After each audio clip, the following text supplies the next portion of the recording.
Fox 61 News at 6 starts now. Now at 6, a community comes together to say a final goodbye to a fallen firefighter in North Haven. It helps more than you would think, you know, it just knowing that the rest of the community gathers around you. The messages of love and support shared today. Plus, a terrifying moment during Monday Night Football leaves a player in critical condition. I was hopeful when he got up at first, but to see him just collapse, it's scary. Buffalo Bills safety Damar Hamlin in cardiac arrest on the field. The reduction of 10% survival with every minute that the patient is down without appropriate therapy. What health officials are saying tonight. And Governor Lamont preparing to be sworn in for his second term. Ned Lamont right now is in a position where I think a lot of governors wish they were. What we can expect from him in the year ahead. The heavy lifting is welcomed in West Hartford. That's exactly how they wanted. New Year's, new you. I'm Jim Altman. That's our work in Connecticut. It's ahead on the Fox 61 News. Good evening and thanks for joining us for the Fox 61 News at 6. I'm Brent Harden. And I'm Jen Bernstein. More than 1,000 people coming out to North Haven today to say goodbye to firefighter Matthias Wirtz. He died in the line of duty the morning after Christmas. His funeral was held at St. Elizabeth of the Trinity Parish, and as Fox 61's New Haven County Bureau reporter Julia LeBlanc shows us, it was emotional and full of memories of Matt. Those who knew Wirtz speaking about him today as a big teddy bear with big hands, big hugs, and a raspy voice. They say he would do anything for anyone, and he will be greatly missed. A solemn ceremony for a local hero. My friend, will rest in peace with the Lord. The brothers had it from him. But I want you to really know that he was a hero. After 22 years in the fire service, Matthias Wirtz got his last call, a final send-off with full honors. His band, his North Haven fire crew members, and more than 1,000 firefighters from Connecticut, New York, and Massachusetts, all standing in the pouring rain with Matt on their minds. His service is honored, and it's not going to be forgotten, you know, and we care. Those who knew Matt say he spent his whole life caring, too, for everyone else before himself. The fire chief says he did that the night he died when he was responding to a fire on Quinnipiac Ave and suddenly collapsed, dying of heart disease. You could hear his troubled voice.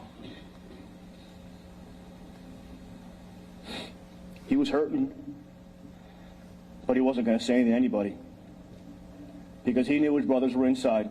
Those brothers now grieving, feeling the weight of his absence as they carry his drum, his helmet, and his cremated remains to their final resting point. He is somebody that would try to increase the morale around him, in spite of himself sometimes, and to make everybody's life just a little bit easier. Now they'll take it from here, but they'll never forget their friend and brother. Thank you, Matt, for everything you did. Thank you for making the world a bit better. Your presence inside and outside the firehouse, the North Haven community, and in our hearts is irreplaceable. Now, Wirtz leaves behind a wife, a mother, stepchildren, and of course, a lot of family and friends. If you want to make a donation in his name, you can do that through the North Haven Professional Firefighters Charitable Association. For the link to that, head to fox61.com and click on the local news tab. We are in North Haven. Julia LeBlanc, Fox 61 News. Julia, thank you very much. And our team coverage continues. Today, the community saying their final goodbyes to Matthias Wirtz, someone who had a huge impact on the North Haven community. Fox 61's Lindsay Kane is in North Haven with more. The firefighting community is a very tight-knit community, and we do all we can to support each other. That support filling the parking lot at North Haven High School as busloads of firefighters from across the state made their way to say their final goodbyes to North Haven firefighter Matthias Wirtz. It's very emotional. It takes its toll on the department and the community. So it's good to come out and show our support.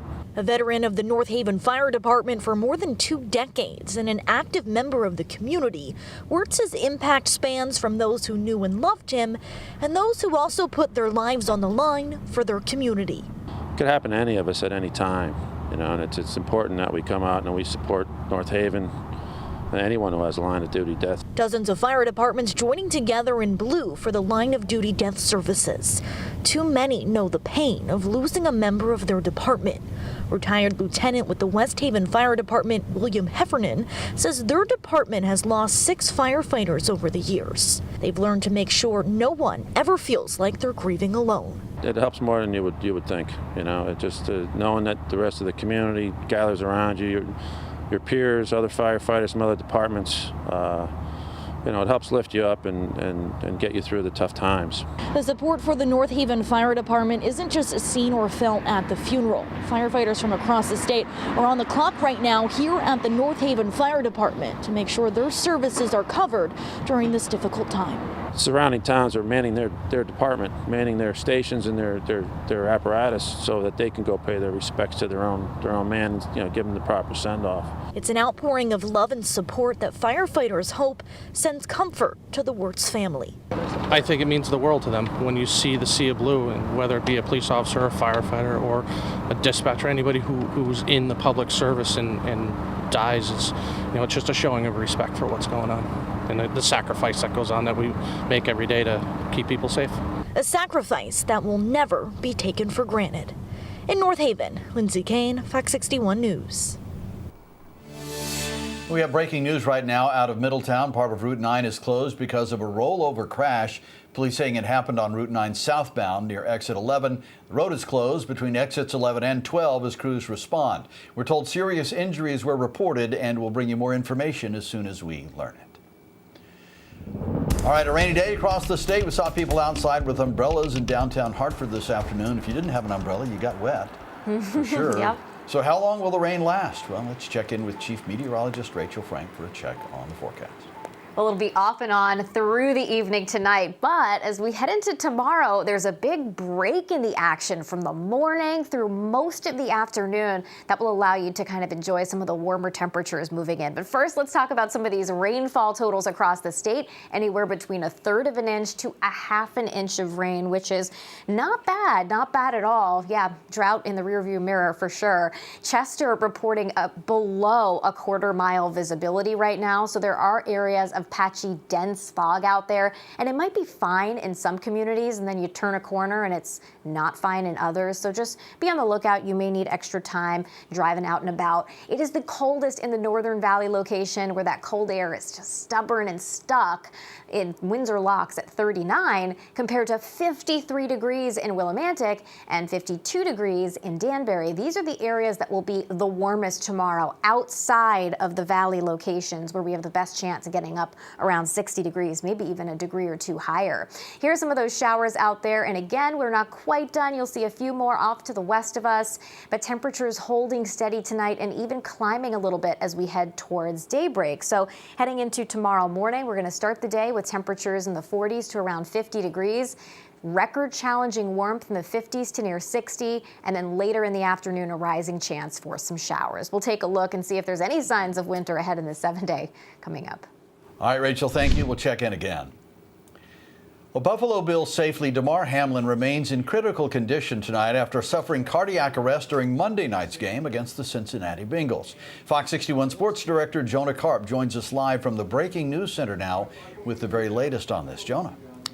Hey, Brent. The latest news we've received is that Damar Hamlin is at the University of Cincinnati Medical Center, where a breathing tube has been placed down his throat, and his vitals have returned to normal. This report, according to Hamlin's friend and marketing representative, Jordan Rooney. Hamlin's team, the Buffalo Bills, added that Hamlin spent the night in the intensive care unit, and he remains in critical condition. Hamlin's family has released a statement saying, quote, "We want to express our sincere gratitude for the love and support shown to Damar during this challenging time." The statement goes on to say, "Please keep Damar in your prayers. We will release updates as soon as we have them," end quote.